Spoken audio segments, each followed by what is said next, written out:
स्वयं इनकी आवाज से हमने सुना, ये कह रहे थे जो तुम बात कह रहे थे।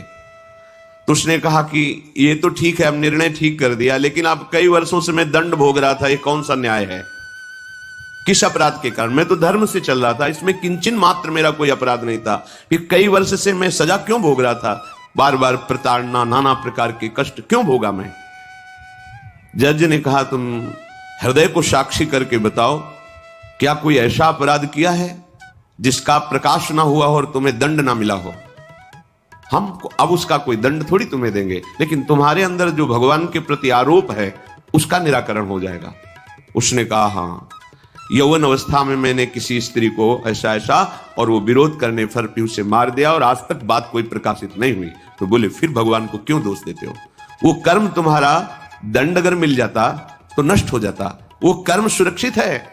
उसी कर्म ने तुम्हें यहां अधर्म ना होने पर भी फंसाया और देखो तुम्हें भोगना पड़ा। तो निश्चित समझो, यदि आप अधर्म के द्वारा कोई भी सुख साधन करेंगे तो आप नष्ट होंगे। अधर्म के द्वारा आप धन आदि छीनना चाहेंगे तो आप नष्ट होंगे।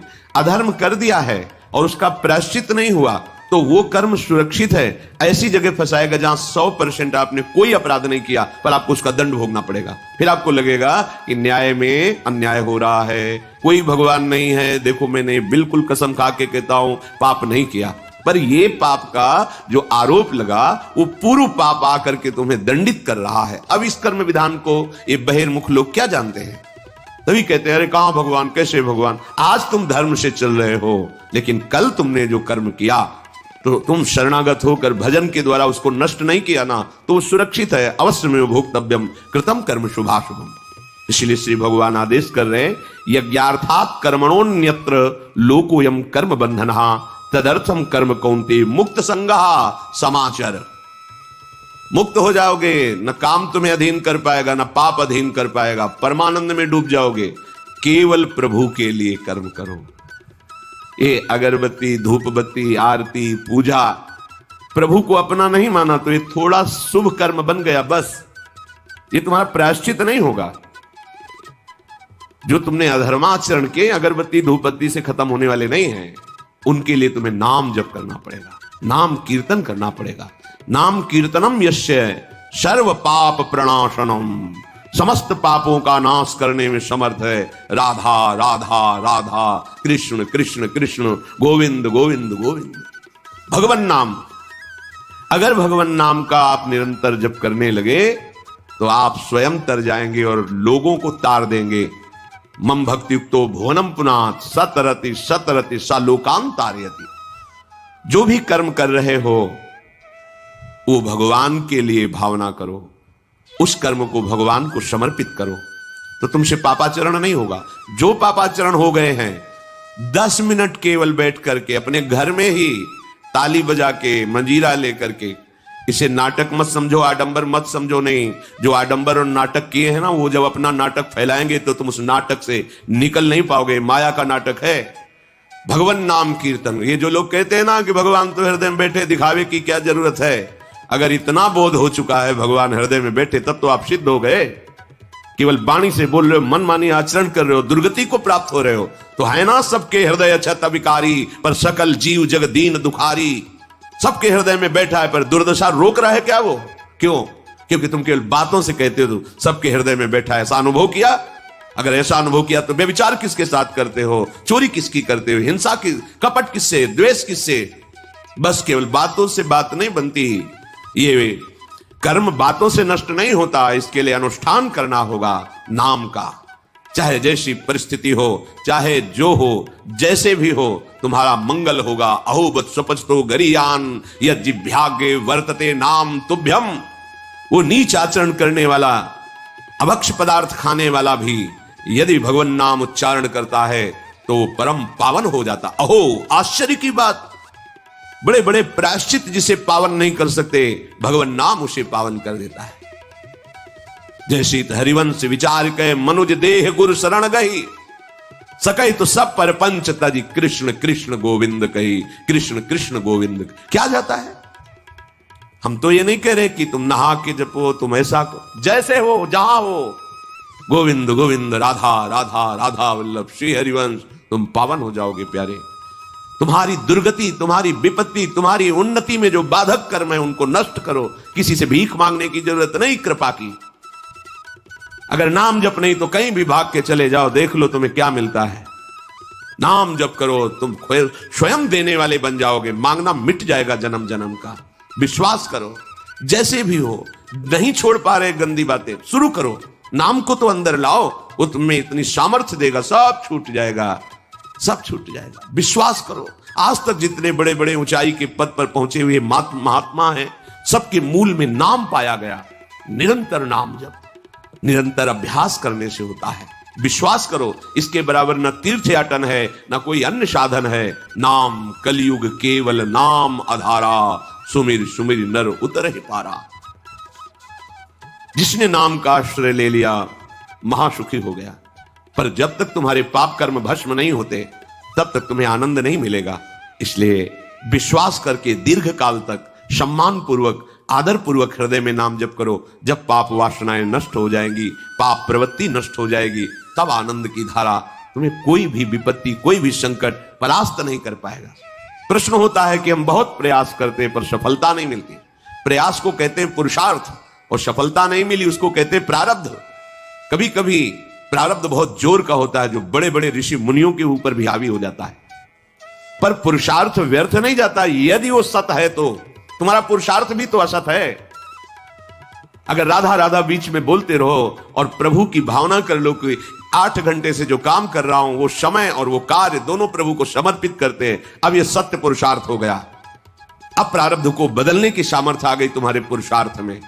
खिलवाड़ नहीं है। जो तुम एक भी कर्म करते हो वो कर्म सुरक्षित है, वो तुम्हें दंड दे के रहेगा या तुम्हें सुखी करके रहेगा। असत है, पाप है तो दंड देगा, सत है, सुकृत है तो सुखी करेगा। विश्वास मानिए, ये सत्य वार्ता है, ये कोई चाटुकारिता की बात नहीं है। सत्य में सत्य रहता है, चाहे जो युग हो, चाहे जो समय हो, सत्य अपना प्रभाव दिखा के रहता है। इसलिए भगवान का आदेश है, तुम्हारा जीवन भगवत प्राप्ति के लिए, आनंद में डूबने के लिए, मस्त होने के लिए मिला है। ये मस्ती नशा में नहीं है, ये मस्ती दूसरों के शरीर का मांस खाने में नहीं है, ये मस्ती दूसरों की हिंसा व्यभिचार इसमें नहीं है। मस्ती है स्वात्मानंद की। जब कोई चाह नहीं, कोई परवाह नहीं, मृत्यु भी एक खिलौना लगने लगे, उसे मस्ती कहते हैं। वो मस्ती आती है भगवान नाम जप से। शुद्ध ज्ञान का प्रकाश हुआ, मरने का भय खत्म हो गया, क्योंकि शरीर राग नष्ट हो गया।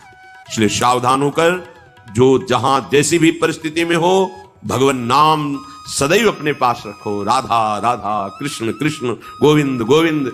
देख लेना, निहाल हो जाओगे, निहाल हो जाओगे, मस्त हो जाओगे। हमारी बात मान लो, हमारी प्रार्थना मान लो। कुछ इसमें नहीं लगता, इसमें न पैसा देने की बात कर रहे, ना कोई संयम नियम की बात कर रहे। जैसे बने, मन नहीं लगता मत लगने दो, ये बड़ा दुष्ट है। ये लगता है हमें दुर्गति कराने के लिए। अगर इसकी हां में हां मिलाओगे तो ऐसे निंदनीय कर्म कराता है, घृणा होती है अपने मन से। देखो ना, झांक के देखो ना मन को, कभी ये तृप्त नहीं हुआ। वही गंदी बात, वही गंदा चिंतन, वही गंदे आचरण की प्रेरणा। इस दुष्ट को मित्र मानते हो, ऐसे मन को? जो हमारा खास दुश्मन है वो मन है। वासनाओं में फंसा हुआ, वासनाओं की प्रेरणा करने वाला दुश्मन मन है। इस मन को डंडे से मारो।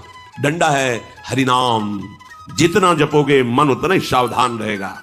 कृष्ण कृष्ण, गोविंद गोविंद गोविंद, निरंतर रटन करो। राधा राधा राधा। क्या जाता है? जिह्वा से नाम उच्चारण कर रहे, शरीर से अच्छे कर्म कर रहे हैं, विचार अपने आप पावन होने लगेंगे। विचार पावन हुआ तो महात्मा हो गया, चाहे वो गृहस्थ हो, चाहे वो विरक्त हो। तो ध्यान दीजिए, हमारे पुरुषार्थ को प्रबल करने वाला और प्रारब्ध को नष्ट करने वाला एक ही महान समर्थ है, भगवान नाम। इसके सामने कोई साधन बराबरी नहीं कर सकता। ये महामहिम नाम भगवान का है, भगवान को भी अधीन करने की सामर्थ्य रखता है। ये जो निकृष्ट भाव बैठा हुआ है, बेटी हुई उदास हो गए, लड़का हुआ थाली बजाओ, घंटा बजाओ, जिससे बहुत बड़ा, बिल्कुल ठीक नहीं है। ये बेटा होता किससे है? बेटी से ही होता है। तुम किससे हुए हो? किसी मां से हुए हो। वो क्या थी? किसी की बेटी ही थी।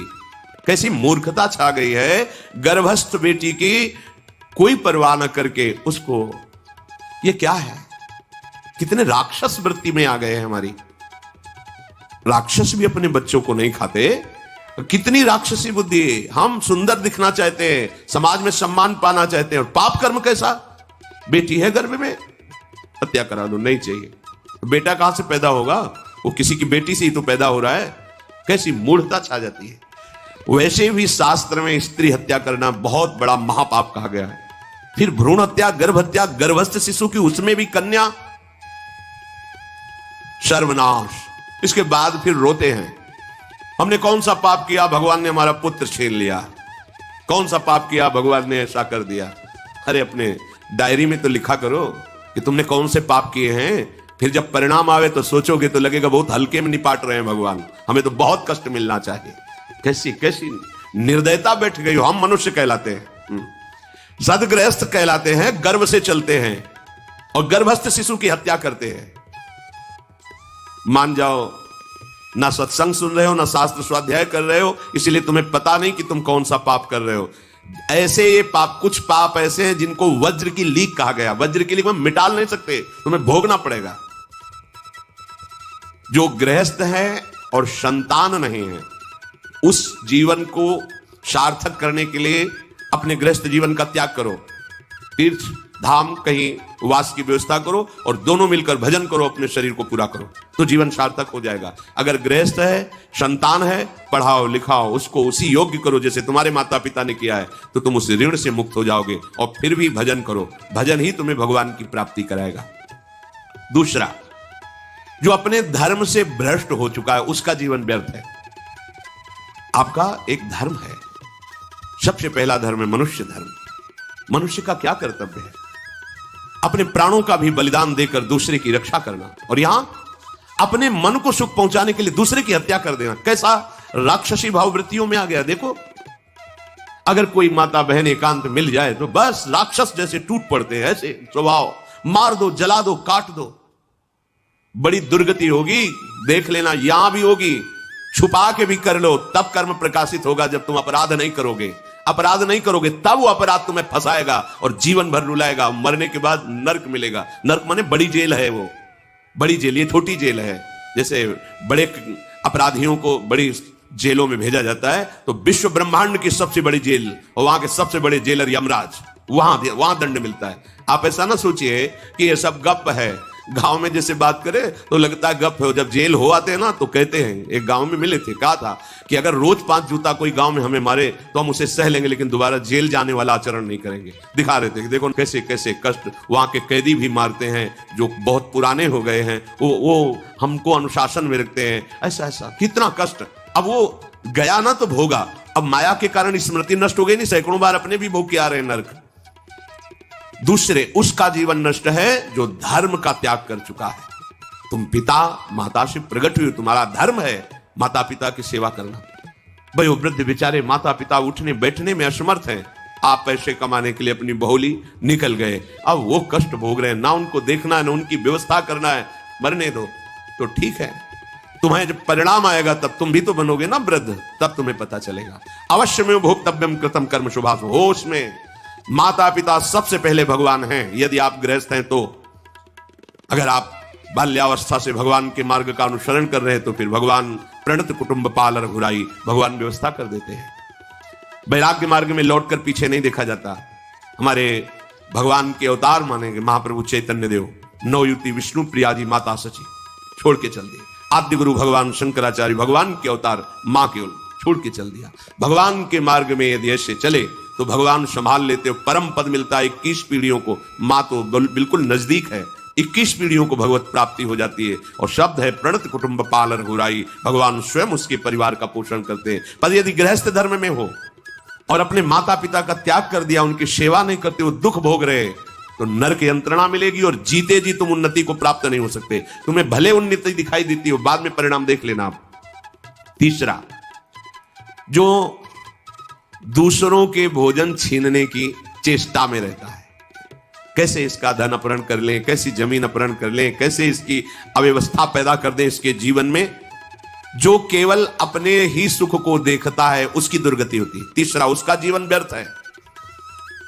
जो दूसरों के सुख का अपहरण करके सुखी होना चाहता है, सदैव केवल अपने सुख में डूबना, सोचना कैसे मैं